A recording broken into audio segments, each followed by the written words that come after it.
Okay, let's unpack this. Imagine a day when the skies just open up. Heavy monsoon rains threaten to derail a really significant event, and a leader, despite an incredibly packed schedule. I mean, hosting one of the nation's most senior figures still prioritizes honoring his country's history. Mm. Sounds like a scene straight out of a political drama, right? Mm-hmm. But it actually happened. It really did. Today, we're taking a deep dive into a truly inspiring series of events that recently unfolded in Guwahati, Assam. And it all centers around the launch of a powerful book celebrating Northeast India's freedom fighters. Yeah, and this event, it's not just a feel-good story, Yeah. It really distills a critical leadership principle. How so? Well, it shows that genuine commitment to cultural preservation and historical recognition isn't some kind of distraction from serious statecraft. Yeah. It's actually an integral part of building a resilient national identity. What's fascinating here is how it reveals that prioritizing the past can actually inform and strengthen the present. That's a great point. And it shows that knowledge is most valuable when it's actively understood and applied. Exactly. And having multiple perspectives really enriches how we understand leadership itself. Absolutely. And for you, our listener, this deep dive is designed to give you a shortcut, really, to being well-informed about the incredible vision behind this book, The Valiant Freedom Fighters of Northeast India. Mm-hmm. We'll look at the extraordinary commitment shown by Chief Minister Dr. Himanta Biswa Sarma and Member of Parliament Dilip Saikia. Their actions really stand out here. They certainly do. We'll also highlight the dedicated work of the Prime Point Foundation and their e-magazine presence in bringing these crucial stories to light. Crucial work, definitely. And ultimately, we'll explore the powerful message this whole episode sends about the enduring importance of our shared heritage, particularly within the rich tapestry of Indian history. So here's where it gets really interesting. Let's start with the engine behind this remarkable project, the vision to unearth these often overlooked heroes. The Prime Point Foundation, through their e-magazine presence, they aren't exactly new to this mission. No, not at all. They've been champions of public discourse and ethical journalism for, over 2 decades now? That's right. Known for their deep dives into governance and, like we're seeing today, unearthing forgotten historical narratives. And they have this very special annual tradition, publishing books that compile stories of India's freedom fighters. It's about ensuring their sacrifices are never forgotten. And this isn't their first rodeo, not by a long shot. This is actually the 4th book in their series dedicated to chronicling India's unsung heroes. Right. Previous launches were in quite significant places too. Chennai, the historic cellular jail in Andaman, and Delhi. Symbolic locations. Exactly. Sets a precedent. Now, zooming out for a moment, this particular book, it marks a crucial evolution in their mission. How do you mean? Well, if we connect this to the bigger picture, for far too long, the contributions of heroes from India's northeastern region were often, let's say, marginalized in mainstream historical narratives. That's true. Why was that, do you think? Multiple factors, really. Partly colonial policies that sought to diminish local resistance, maybe, and partly geographical isolation, which just made it harder for their stories to reach a wider national audience. Makes sense. So this specific focus on the Northeast is a really profound step in rectifying that historical oversight. It's not just about adding names to a list. It's more fundamental. Yes, it's about reintegrating their struggles and sacrifices into the broader tapestry of India's freedom movement. It helps challenge existing misconceptions and, frankly, enriches our collective national story. And the spark for this particular focus, this dedicated volume, came from a really brilliant idea from Member of Parliament Shri Dilip Saikia. Oh, yes. After hearing about Presence's ongoing work and their previous books, he was the one who suggested creating an entire volume dedicated just to the freedom fighters from Northeast India. That's a great example of how local insights and dedicated advocacy can shape national narratives, isn't it? It really is. And the Presence team, they had already covered some of these heroes before, but then C Badri stepped in. The editor-in-chief of Presence. He's a highly regarded researcher on India's freedom movement. Right. And he went to work, meticulously compiling even more stories. He brought us a total of 25 brave heroes. And an important detail there. Yes, 8 of them are women freedom fighters, which really underscores the diverse and often under-recognized contributions to India's fight for independence. Absolutely vital to highlight that. Now, let's take the picture. The book is ready, the hero stories painstakingly compiled, The launch was eagerly planned for August 27, 2025 in Guwahati. A significant cultural event planned. Exactly. The stage was set, but then, well, nature decided to throw a curveball. The monsoon. Guwahati was bracing for it, and the relentless monsoon unleashed a torrent. Heavy rains, widespread floods hit the city. Disrupting everything. Everything. It forced the cancellation of the planned event. And you can imagine, it must have felt like a significant setback for a project driven by so much passion. Oh, definitely. Which brings us to a really interesting point about leadership. Go on. This raises an important question for us all, really. How do leaders truly prioritize in moments of crisis and high demand? And Dr. Himanta Biswa Sarma's response, when faced with his sudden disruption, it showed a remarkable demonstration of leadership. He didn't just let the cancellation be the final word. What did he do? Instead, he immediately invited the presence team to his office the very next morning. The next morning, Yeah. despite the floods and everything. Yes. And what's even more remarkable is the context of his schedule that day.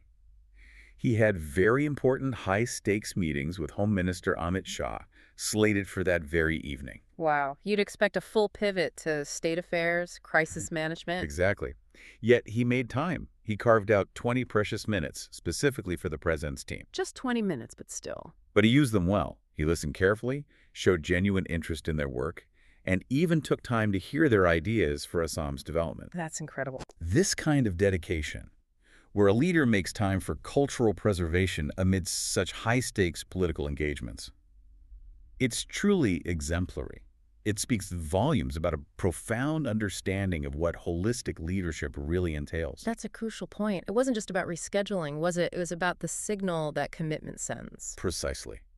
Especially when you place it against those high-stakes political demands. And we absolutely can't overlook the equally crucial support and the wonderfully down-to-earth approach of MP Dilip Saikia. No, his role was key too. His team made what the Presence folks described as perfect arrangements for the rescheduled, albeit more intimate, event, ensuring everything was organized carefully, respectfully. Despite the circumstances. Right. And he, too, despite his own extensive preparations for the Home Minister's visit, spent quality time with the team, made sure they felt comfortable, that their mission felt valued. So the takeaway here is, well, what it means for us, I think, is that both leaders demonstrated an unwavering commitment to the cause. They pushed past significant logistical hurdles, personal demands, to honor these historical figures. it highlights how, for some leaders, heritage isn't just a political obligation. It seems like a deeply personal commitment. Yeah, exactly. So despite those initial challenges, the rescheduled launch finally did take place, and it marked a truly significant moment. A testament to their persistence. Chief Minister Dr. Himanta Biswa Sarma launched the book Valiant Freedom Fighters of Northeast India with immense honor and respect. And in a nice symbolic gesture. Yes.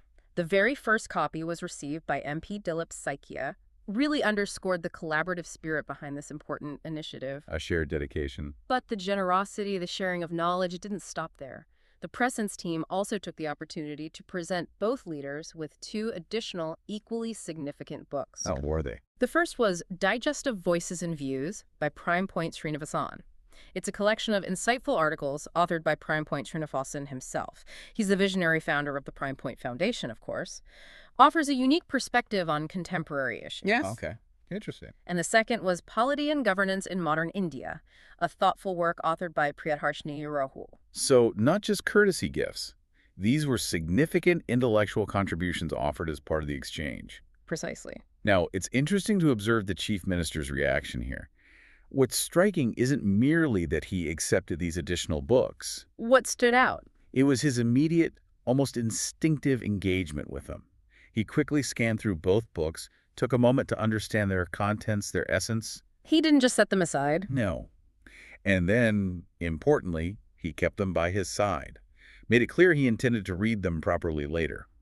This wasn't just a ceremonial act, you see. It says something more. It really does. This small but significant gesture offers a glimpse into his personal dedication to learning.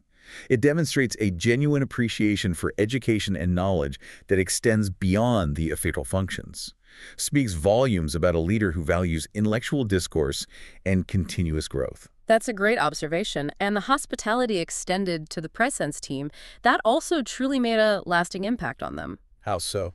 They weren't just met. They were received right at the entrance of the Chief Minister's office with a beautiful shawl representing Assam's rich and vibrant culture. Ah, a personal touch. A warm, personal touch that underscored the deep respect and appreciation felt by the state's leadership for their work. It meant a lot. Now, stepping back for a moment, the broader implications here are pretty profound. Go on.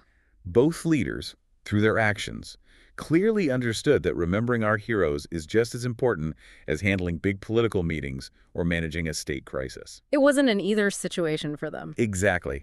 And this commitment, it sends a powerful, resounding message across the nation. What message is that? That our freedom fighters, especially those whose stories have been less visible perhaps, will never be forgotten. That today's leaders genuinely respect and prioritize our history. And that the rich heritage of young people, particularly from regions like the Northeast, truly matters and deserves to be celebrated. It places historical and cultural preservation right at the forefront. Yes, squarely at the forefront of leadership priorities. Not as an afterthought, but as a core component of nation building. And here's another key detail that makes this initiative even more accessible and impactful for everyone listening. Which is? All 3 books, Valiant Freedom Fighters of Northeast India, the Digest of Voices and Views by Prime Point Srinivasan, and Polity and Governance in Modern India, they are all available for free download. That's fantastic.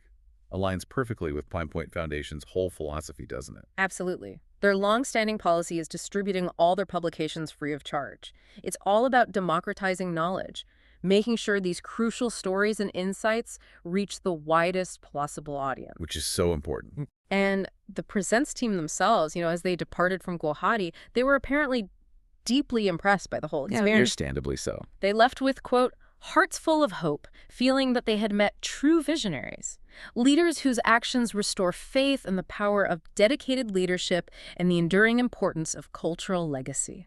That's a powerful sentiment. So what does this all mean for you, our listener? This deep dive into a single, seemingly small event in Guwahati, it gives us a really powerful lens, doesn't it? Mm-hmm. A lens into how leaders like Chief Minister Dr. Himanta Biswa Sarma and MP Dilip Saikia can embody dedication to their people's history and culture, their down-to-earth approach, their unwavering support, even when their incredibly busy schedules demand it otherwise. It really highlights a leadership style focused on genuine connection and cultural respect. It's not just rhetoric. Not at all. It's action. Which, well, it raises an important question for us all, I think. Well, okay, what's that? In our own increasingly busy lives, what are the non-negotiable values or pieces of heritage that we commit to upholding and nurturing, even when demands seem overwhelming? Yeah, it's a challenge. It is. How can we, maybe inspired by these examples of leadership, ensure that important stories and vital knowledge continue to be shared and celebrated within our own communities, our own spheres of influence? How do we make sure no hero, no piece of history is ever truly forgotten? Exactly. It's something to think about. A truly thought-provoking question for us all to consider as we wrap up. We wholeheartedly encourage you to explore these powerful stories and insights for yourself. Definitely worth doing. You can download all 3 books for free and reflect on these incredible lessons of dedicated leadership and the enduring power of history. Just head to https://booklaunch2708225. That link again is tinyurl.com/booklaunch2708225. Thanks for diving deep with us today.